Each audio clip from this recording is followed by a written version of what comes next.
Oke, langsung kita mulai, yaitu penurunan tekanan uap larutan. Apa sih tekanan uap itu? Kalau kita definisikan, tekanan uap. Apa tekanan uap? Tekanan uap itu adalah kecenderungan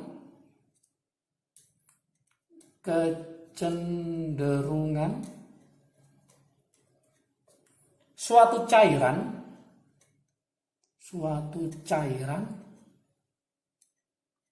untuk menguap. Jadi kecenderungan suatu cairan untuk menguap, itulah namanya tekanan uap. Di sini ingat ya. Ingat gini ya. Mudah menguap. Ini harus paham dulu. Mudah menguap itu artinya adalah tekanan uapnya tinggi. Ini harus paham dulu. Tekanan uapnya tinggi. Kebalikannya, sulit menguap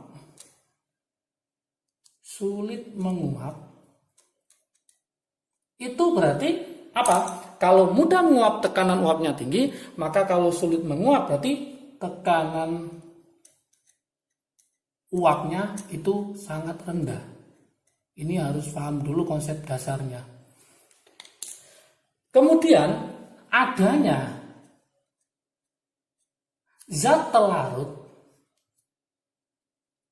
Jadi adanya zat pelarut menyebabkan pelarut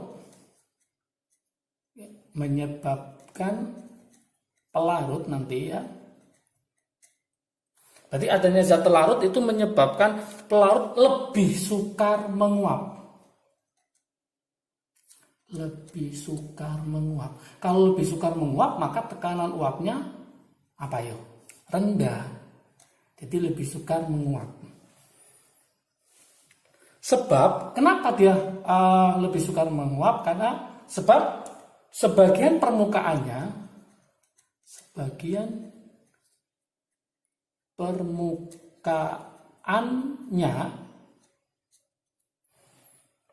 tertutup oleh zat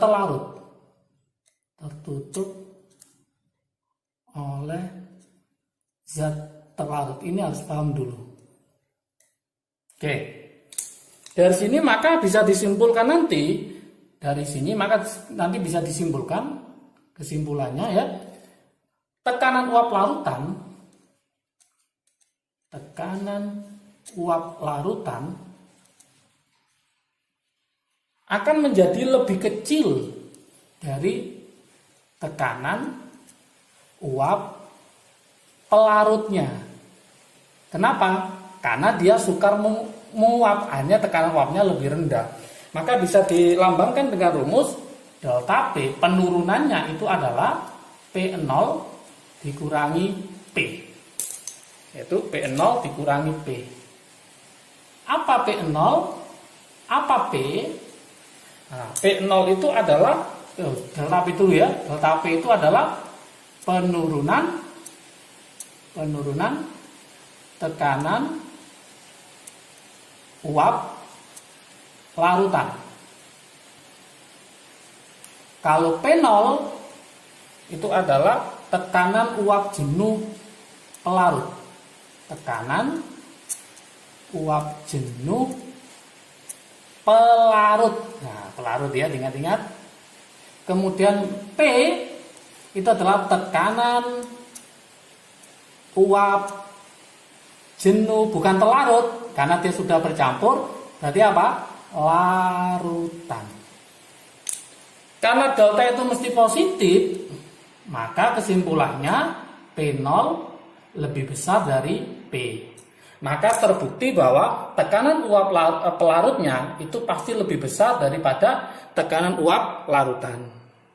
Dari sini maka dikembangkan rumusnya, mencari delta P itu adalah P0 dikali XT.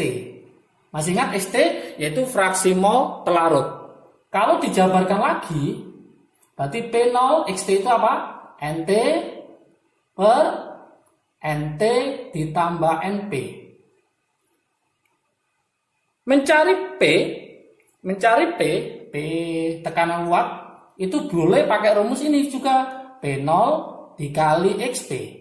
Supaya nanti tidak terbalik, gampang cara menghafalkan. Ini huruf apa? P, ini P. Berarti P mesti ketemu P. Ini ada namanya delta, ada T ketemu T. Delta, ta, PP. Itu supaya nanti nggak bingung. Berarti rumusnya kita jabarin. Jadi P0, XP itu apa? NP per NT plus NP. Yang saya tulis rumus ini itu adalah untuk larutan non elektrolit. Ingat-ingat.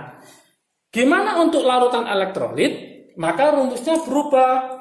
Jadi rumusnya gini kalau elektrolit, delta P sama dengan P0 NT, tetap kita tulis ya, NT ditambah NP, maka ini nanti ada I-nya, yaitu faktor Van Hoff-nya. Oke. Untuk yang ini jadi apa? Untuk elektrolit P sama dengan P0 NP per NT plus NP.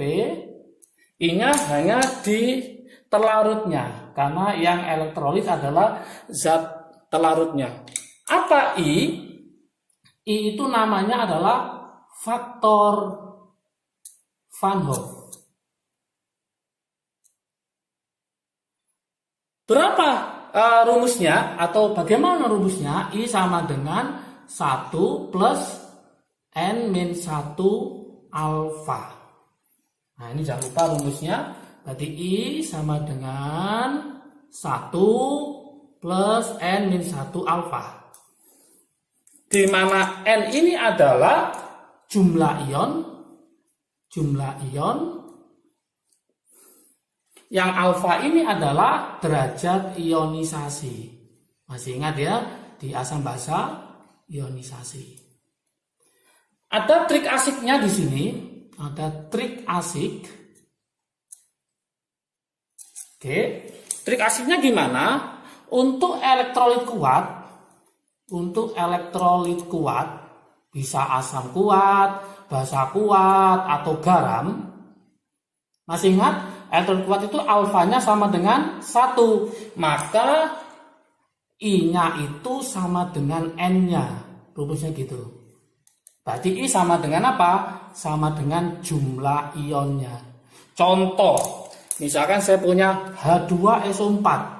Ini adalah elektrolit kuat.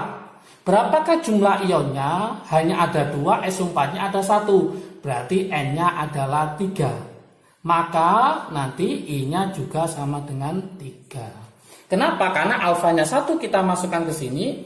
Maka 1 N dikurangi 1 kurangi 1 habis tinggal N-nya saja. Maka I sama dengan N. Oke, sekarang kita coba ke contoh soal ya. Ke contoh soal, saya buatkan soal yang agak rumit ya. Ini saya cari soal-soal SIMA UI ya. Contoh soal. Contoh soal. Supaya lebih paham lagi, ya, saya buatkan di soal SIMA UI. Ujian masuk ke UI ya. Tahunnya 2010. Kode soalnya 607. Nanti silakan dicoba ya. Oke. Tekanan uap air, soalnya gini. Tekanan uap air pada suhu 25 derajat Celcius adalah 25 torricelli ya. Berapakah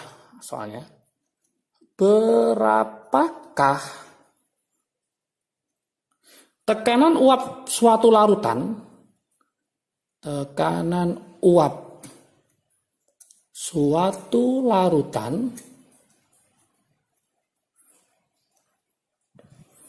pada suhu 25, ya, pada suhu 25 tadi ya, pada 25 derajat Celcius, yang dibuat dengan melarutkan,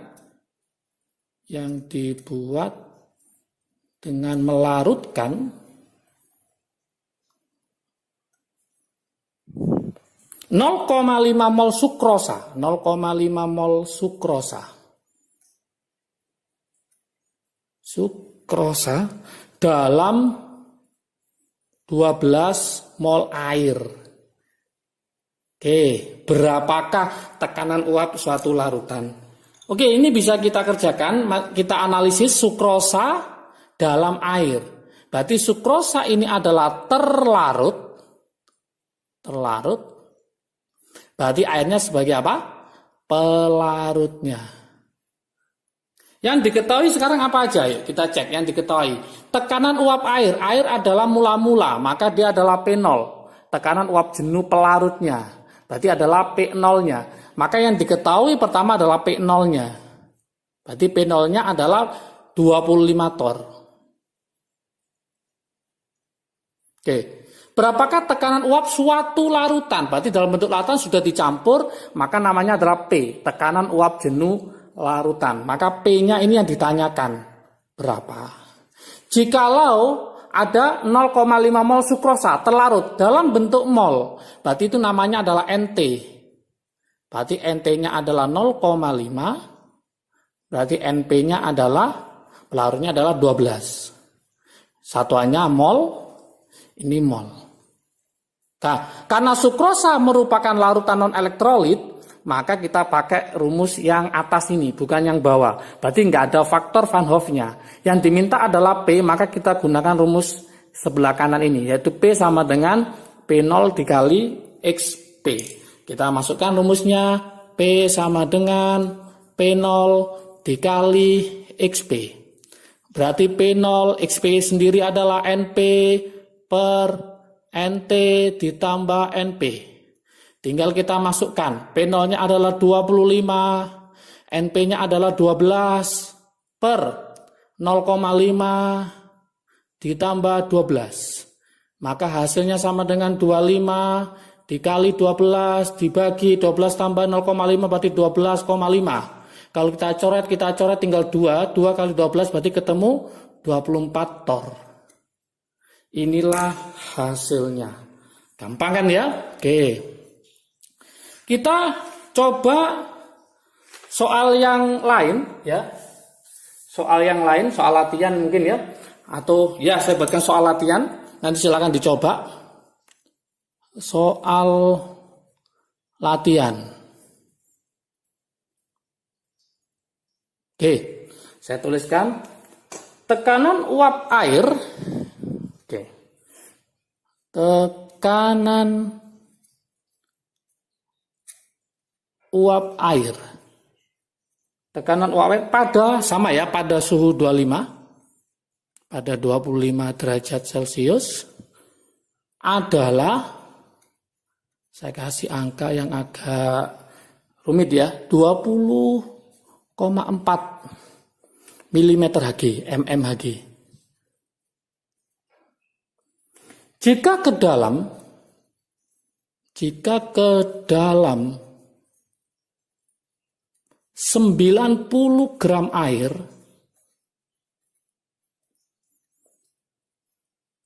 masih ingat MR-nya air? Yaitu berapa? 18 ya. Dilarutkan 18 gram sukrosa.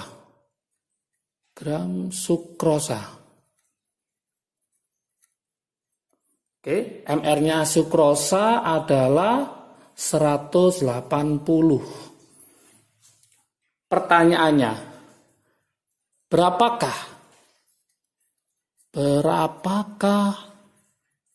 penurunan